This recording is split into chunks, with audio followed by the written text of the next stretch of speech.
60টি বর্জনীয়র 1 number, বিলম্বে ইফতার করবেন না কখনো। 1 নাম্বার, দেরি করে ইফতার করা নিষিদ্ধ। ইহুদিরা দেরি করে ইফতার করে।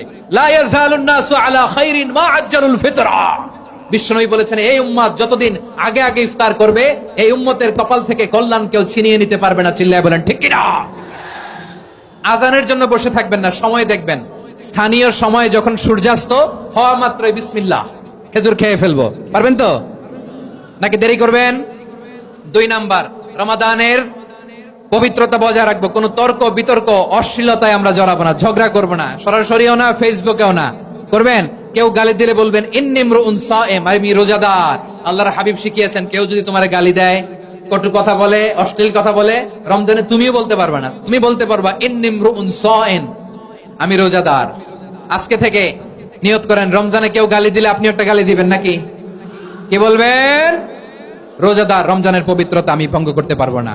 অশ্লীল নাটক সিনেমা আমরা দেখবো না। ব্যাড হ্যাবিট থাকলে রমাদানে এটা ছাড়ার মহা সুযোগ। স্মোকিং এর অভ্যাস আছে অনেকের, ঠিক কিনা? চাঁপাইনবাবগঞ্জে আপনারা স্মোকিং করেন?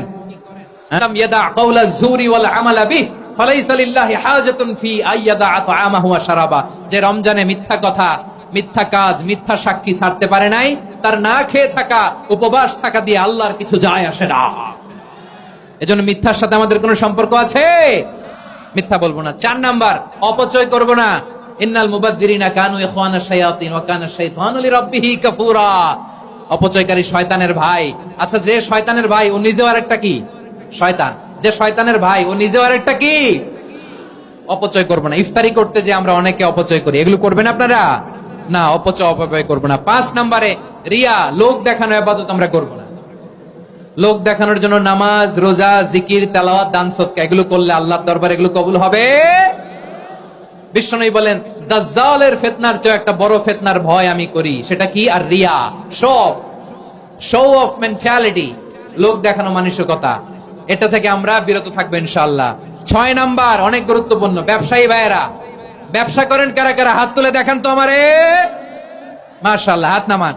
ব্যবসায়ী ভাইয়েরা, অনেক অসাধু ব্যবসায়ী আছে, রমজান আসলে নিত্য প্রয়োজনীয় পণ্যের মূল্য বৃদ্ধি করে দেয়। এরকম আছে না নাই? এগুলো করবেন না। মজুদদারি করবেন না। পণ্যের কৃত্রিম সংকট বাজারে করবেন না। আপনি লাখ টাকা কামায়া ভাবছেন যে রোজাদারদের কষ্ট দিয়ে ধনী হবেন। এমন রোগ আল্লাহ আপনারে দিবে, কোটি টাকা দিয়েও আপনি হাসপাতালের বিল পরিশোধ করার ক্ষমতা আপনার হবে না। খবরদার। শেষ বয়সে দেখবেন কি কষ্ট আপনার হয়। আপনি রোজাদারদের কষ্ট দিচ্ছেন, আল্লাহ আপনার সুখে রাখবে? আল্লাহর দোহাই লাগে, আমার ব্যবসায়ী ভাইরা এটা করবেন না। আরব বিশ্বে আমরা দেখেছি, আরব বিশ্বের ব্যবসা